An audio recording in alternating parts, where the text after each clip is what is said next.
I think that we've had a pretty good season to this point, and could be a great season if we're able to win this weekend. But after you watch Wyoming on film over the last 4 weeks anyway, they've really gotten to be a pretty good football team. They're hot right now. Their quarterback in the last 3 weeks has thrown for over 1,000 yards. He's thrown for 11 touchdowns. He's completing almost 70% of his passes, and he hasn't thrown an interception. They're averaging about 34, 35 points a game over the last 3 weeks. Obviously, they're 3-0. They haven't had a turnover. They're 3-0 over the last 3 weeks, and so they've hit their stride. They're hot. They're playing well on defense. Their front seven's really playing well. So it's going to be quite a challenge. It'd be nice to finish off the season the right way. I mean, we're pretty excited about where we are, but it'd be a lot better if we won this last one. Coach, if any of us were to sit in on film study with you, looking at the defense versus Fresno State versus maybe the defense from the last game, what are the main differences, especially against the pass? Well, I'll say that they're a lot more. Wyoming's a lot more like Fresno State than anybody we've played since then. So we've played against some spread formations and some teams that have used the spread against us, but Fresno is entirely a spread team, and Wyoming is entirely a spread team. Last week against UNLV, they threw for 300 and I think almost 70 yards in the first half. The quarterback threw for over 400 yards in the game. We haven't played anybody like them since Fresno State, so obviously we're nervous. I don't have any idea. I mean, I think we're playing with more confidence, and we're playing better than we did at that point in the season. Overall, we're playing better than we did at that point in the season. So you would expect us to play them better than we did Fresno, but we haven't been challenged like that yet. Rocky, coming into the season, you lost a lot of key players from a year ago. I don't think you probably didn't know exactly what to expect from this team, but now it's the first Aztecs team to ever have a chance to win a Mountain West Conference championship. What has been the thing that stood out most to you about this team that they have maybe surprised you or shown you this year? I don't think I am surprised. I mean, I said right from the start of the season that we were going to be a good football team before it was over, but I didn't know when that was going to be. I didn't know how good we were going to be right from the start. I thought we were going to be a good football team before it was over, and it was all depending on how quick the line of scrimmage developed, offensive and defensive linemen. Offensive linemen developed faster than the defensive linemen, but the last few weeks the defensive linemen have been playing pretty well, so we've played better defense. Rocky's team has shown that you can play with some of the big schools. Had 2 of the biggest wins in program history, Nevada and Boise State. As a competitor, when you look at what's going on with the conferences and people live in the Big East, you guys want to play, the best. You want to play better teams, and you see these teams with this exodus. How do you react to that as a competitor, wanting to play the best teams? I don't react. I mean, that's something completely out of my control, and I don't worry about it. But you can control who you play non-conference, and I would say playing Ohio State and Oregon State next year is kind of a step up.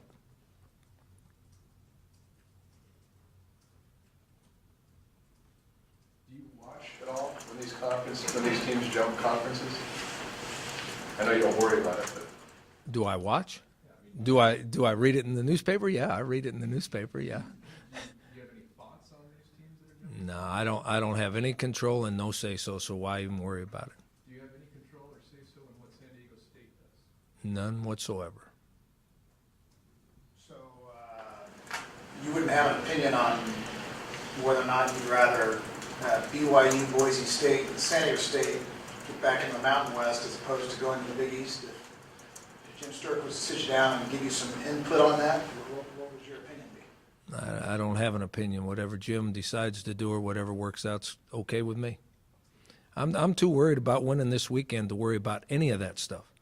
That stuff's in the future. I'm worried about trying to win this Saturday. And that's a whole lot more important than what all that other stuff that's going on. Coach, how dangerous is this team? I mean, like you said, they're a spread team. You guys haven't faced a spread offense like that since Fresno State. Like, what are you most worried about this that we can stop the pass, or at least slow it down enough for us to win the game.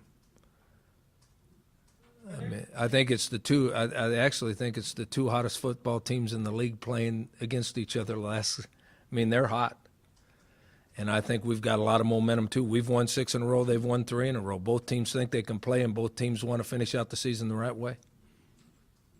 When you look at what they've done, I mean, why do you think it took them a while to get going? They've won 3 in a row, but before that they were struggling. I think the quarterback got hurt, and he might have missed. He missed part of a game that they could have won. I think he missed a whole game because of an injury that they could have won. And you put those 2 wins in the books, and all of a sudden they're bowl eligible or close to bowl eligible. They've lost a lot of close games. I don't know the stat. I think they've lost 5 games, and they've been within 3 points. So if they'd have played a little bit better in those situations, the teams might have the exact same record too. But right now they're playing at a very high level on both sides of the ball. And the biggest difference I've seen is for the last 3 weeks they haven't turned the ball over. From your defensive line, I mean, is that the area that you're really looking at trying to get going? I mean, now we're going to rehash history, but the only way to slow a spread team down is to have 4 guys up front that can stop the run and pressure the quarterback. If you have to get 5 or 6 guys up there to stop the run and you have to send more than that to pressure the quarterback, the spread team has all the advantages, a la Stanford, Oregon. They did it with a 4-man front. They rushed 4. They stopped the run with 4. They rushed 4 and got pressure on the quarterback, and Oregon couldn't do anything. If you can't do it with a 4-man front, you need more than that. The spread team has all the advantages. Do you think you're doing that better now, rushing with a 4-man front? I think our front guys are playing better now than they did 5-6 weeks ago. Yes. I mean, does a guy like Largent, coming out of the last few games with this sort of ability to get sacks, does that help your front a lot? Well, I mean, we're a 3-man front, so to get a 4-man rush, we're always bringing one of the linebackers or 2, so you always count on the linebackers to. We always try to get the linebackers one-on-one. I mean, it's either one-on-one against the back or one-on-one against one of the tackles, and hopefully that they're athletic enough to beat them and get pressure on the quarterback. So yes, I mean, Largent's one of them. He's not the only one. And Coach, the Wyoming game last year, that was the one game where you guys lost that everyone were really expecting you guys to win. Is that still fresh in your mind, or are you using that as motivation at all? We're not using that as motivation because it's a long, long time ago. Obviously, we've watched the film to try to realize what we did wrong and try to improve on it, and watched on how they attacked us both on offense and defense to try to get a leg up. But they're doing things differently than they did last year, just like we're doing some things differently than we did last year. What kind of things are they doing differently? I think they're running a lot more empty set or no backfield sets than they did last year. It's about 20% of the time they don't have a back in the backfield. So they're spreading you from sideline to sideline a lot more than last year. They're not spending near as much time on zone read plays as they did last year. The quarterback does a great job of getting out of trouble and scrambling around, but he doesn't carry it quite as much as he did last year. What's been the biggest difference for your team after starting 2 and 3?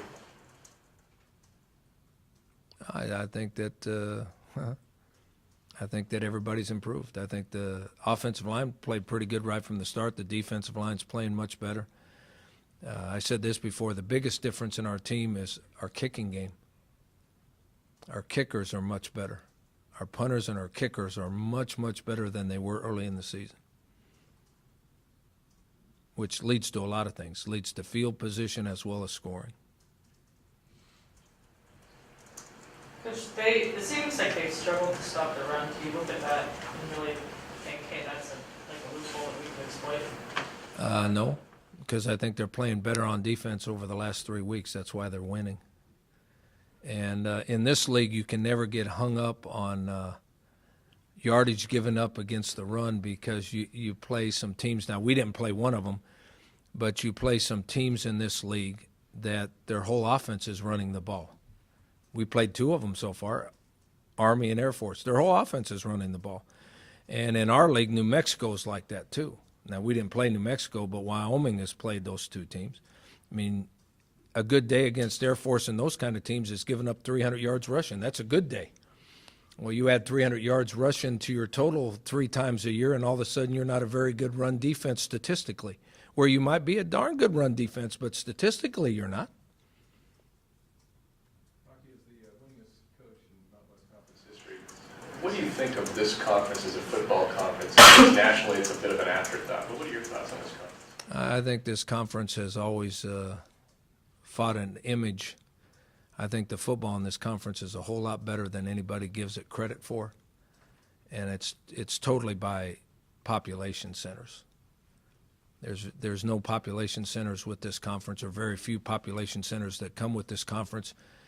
So you don't get the same viewership. You don't have as many people watching it, but this conference plays great football.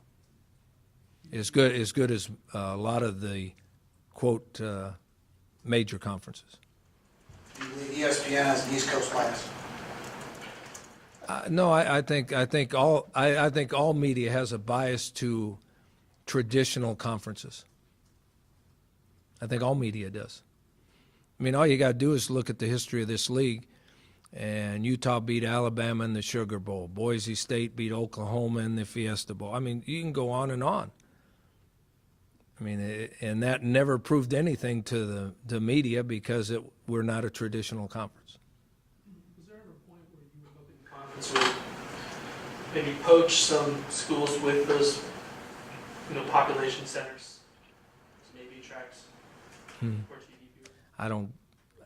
I mean, you think I'm lying to you. I don't think about any of that stuff. I think about who's on our schedule and who we play. I play whoever they tell me to play. Coach, does conference affiliation affect recruiting at all? Like, Yes. being able to sell Yes, it TVs? does. Yes, it does. It doesn't matter how good a football you play. Young men coming up have the same prejudice that the media does because they watch TV and they read the newspaper and they listen to the radio and they listen to all that. So if the media has a prejudice to the traditional conferences, so will a young man that you are recruiting. So saying that the conference has an effect on recruiting, you must have a preference as to what conference you would be in to help you recruit. I mean, that's the same deal. We recruit the best player we can recruit no matter where we are. You guys don't know my history. You know where I've coached. I mean, I've coached at UCLA too. That's the easiest recruiting I ever did. We offered the kid a scholarship. He said, "I'm coming." Didn't have to answer any questions about education or travel or who you played or anything. We got a scholarship for you. I'm coming, coach. Man, I mean, the people that don't have that advantage work a whole lot harder than the people that do have that advantage. By the way. But your thoughts on becoming the winningest football coach in the Mountain West Conference? I haven't thought much about it, really. I mean, it just came up last week. It means that I lasted longer than everybody else, I guess. And Coach, with all these recruits expecting you guys to go to the Big East, if something were to drastically change and you guys were to go back to the Mountain West, would you see that as having a negative impact on kind of the good recruiting you guys have had lately? No, because I don't think anybody, we have, I mean, you know this better than I do. How many commitments we got? There you go, thank you. We got 16 commitments. And you and I have the same list, I guess. We have 16 commitments, and I don't think any of them committed to us because of our league affiliation. I think they committed to San Diego State. Were any of those conversations would like to offer you a scholarship grade upcoming? No, not one of them. We had to do a little sales pitch, yes.